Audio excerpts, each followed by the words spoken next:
Okay, katatapos lang namin magpain. So, paalis na kami guys. Papunta na kami ulit doon sa Rihanan ng Kitang. Kaya tapos na namin painan yan.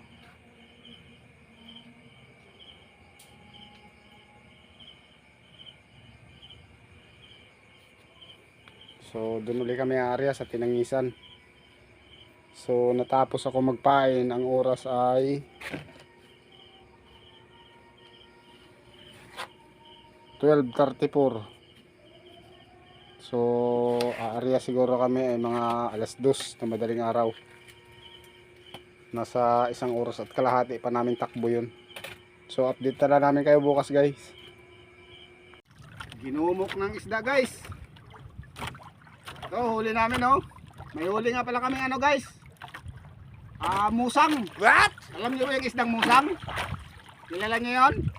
Ito, 2 isdang musang guys oh. Oh. Ay, garong pala to guys. Hindi pala to musang.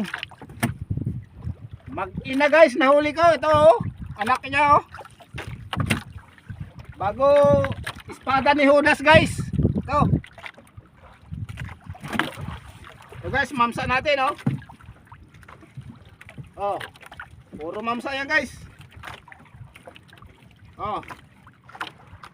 3 tuloy na to guys. Puro mamsa. Kakain talaga. Kaso nga lang oh, gagawa ulit tayo ng kitang. Sinira na yan.